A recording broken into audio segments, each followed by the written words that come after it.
जब अन्याय का घोर शोर था, पर धर्म चुपचाप बैठा था। ब्रह्मांड ने अपनी चेतना का एक टुकड़ा इस जन्माष्टमी वही चमत्कार फिर लौट रहा है। नमस्कार। एक रात थी जब अन्याय का घोर शोर था, पर धर्म चुपचाप बैठा था और पाप हंस रहा था और मासूमियत भी किसी कोने में छिपकर सिसक रही थी। उसी पल वक्त थम गया और ब्रह्मांड ने अपनी चेतना का एक टुकड़ा पृथ्वी पर भेज दिया। जन्म हुआ श्री कृष्ण का, एक भगवान नहीं, एक चमत्कार। इस जन्माष्टमी वही चमत्कार फिर लौट रहा है, लेकिन इस बार वृंदावन की गलियों में ही नहीं, वह आपकी चंद्र राशि के अंदर भी कोहराम कर देगा। और आप यदि तैयार हैं तो श्री कृष्ण आपके जीवन में भी लीला रच सकते हैं। और ऐसा क्यों होगा? क्योंकि उस रात रोहिणी नक्षत्र और चंद्रमा की ऊर्जा मिल जाती है, जो आपके पिछले जन्मों के कर्म सूत्रों को खोल सकती है। श्री कृष्ण सिर्फ बाल गोपाल नहीं थे, वो एक चेतना थे जो ये कहने आए थे, अगर मन सच्चा हो तो भाग्य बदला जा सकता है। तो इस बार जन्माष्टमी को सिर्फ मुरली और मक्खन तक सीमित मत कीजिएगा। इस दिन को अपनी राशि के अनुसार एक नई शुरुआत का जरिया बना दीजिएगा। तैयार हैं आप? आइए मैं शुरुआत करता हूं राशिवार। आपको बताऊंगा कि आपको क्या करना चाहिए। मेष राशि, आपका उपाय पता है? गौ माता को अपने हाथों से गुड़ और रोटी खिला दीजिए। क्यों? आपकी ऊर्जा युद्ध भूमि जैसी हो जाएगी। और पता है क्यों? क्योंकि श्री कृष्ण कहते हैं, सच्चा योद्धा वह है जो मोह और क्रोध पर विजय पा जाए। गौ सेवा आपकी अग्नि को शांत तो कर देगी और भीतर एक दिव्य स्थिरता पैदा कर देगी। वृषभ राशि वालों के लिए उपाय, श्री कृष्ण को रोज गाय का दूध और मिश्री अर्पित कर दीजिएगा। इसका भावार्थ पता है क्या है? भोग अच्छा है, पर उसका संतुलन बहुत जरूरी होता है, यह मिल जाएगा। श्री कृष्ण आपको सिखाना चाहते क्या है? आपको पता है, भोग से भी भक्ति कैसे लाई जाती है। यह आदत आपको सात्विक प्रेम और समर्पण सिखाना आरंभ कर देगी। इस काम को अवश्य कीजिएगा। मिथुन राशि का उपाय क्या है? गीता किसी को भेंट करें और खुद भी उसको पढ़ना आरंभ कर दीजिए। इसका भावार्थ आपको पता है क्या है? अगर आपका मन अर्जुन जैसा भटकता है तो श्री कृष्ण की गीता आपके भीतर के युद्ध को भी शांत कर सकती है। हर श्लोक आपके भीतर के संशय को हर दिन थोड़ा थोड़ा खत्म कर देगा। अच्छा, अब बात करूंगा कर्क और सिंह राशि की। उनके लिए उपाय बिल्कुल सेम है। क्या है?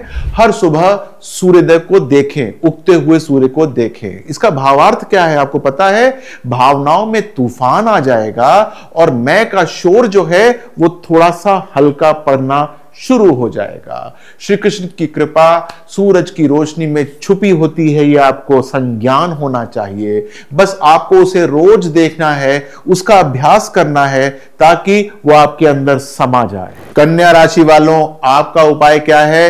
हर दिन आपको आज से 15 मिनट मौन बैठना है। इसका भावार्थ आपको पता है, विचारों की भीड़ में श्री कृष्ण की आवाज खो सकती है।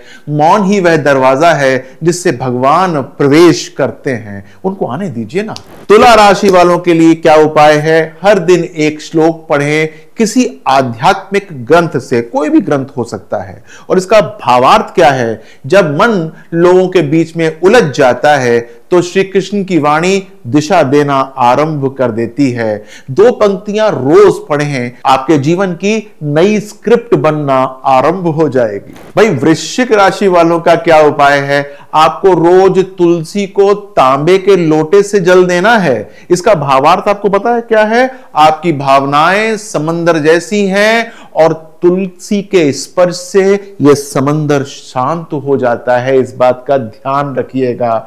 यह उपाय आपको धीरे धीरे हल्का करना आरंभ कर देगा। यहां पर मैं आपको एक बात बताना चाहता हूं, मैं आपको पूजा पाठ के तरीके नहीं बता रहा। वो क्यों नहीं बता रहा, कैसे करना है पूजा पाठ, किस प्रकार से आपको श्री कृष्ण को मोहना है, वो मैंने नीचे डिस्क्रिप्शन में दे दिया है।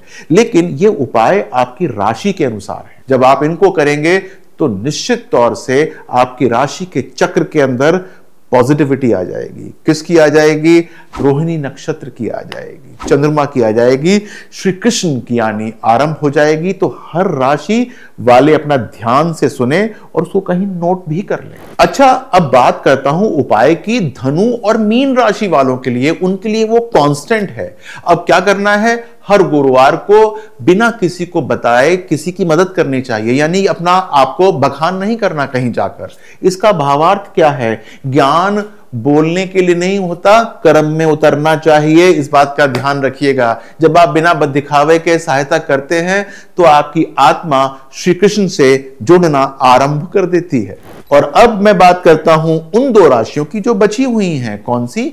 मकर और कुंभ राशि। आपका उपाय क्या है? हर रात धन्यवाद की डायरी लिखना आरंभ कर दीजिए। आप कर्म तो करते हैं पर भाव नहीं जुड़ता है। लोग आपकी सहायता करते हैं लेकिन आप उनको धन्यवाद नहीं दे पाते। आभार ही वह पुल है जो कठोरता से कृपा की ओर लेके चला जाता है। आपको उसकी जरूरत है। कृष्ण तभी पास आते हैं जब आप शुक्रगुजार हो जाते हैं। ठीक है, तो आपने अपनी अपनी राशि की बात सुन ली। तो ध्यान दीजिएगा, इस जन्माष्टमी पर सिर्फ पूजा नहीं करनी है, एक संकल्प लेना है। जो आपकी राशि के लिए लिखा गया है वो भगवान श्री कृष्ण की ओर से आया संदेश ही समझिएगा, ये वहीं से आया है। एक छोटा सा काम, एक छोटी सी आदत, पर जो आपका भाग्य बदल सकती है, इस बात को संज्ञान में रखिएगा। जन्माष्टमी सिर्फ एक तिथि नहीं है, यह एक आमंत्रण है।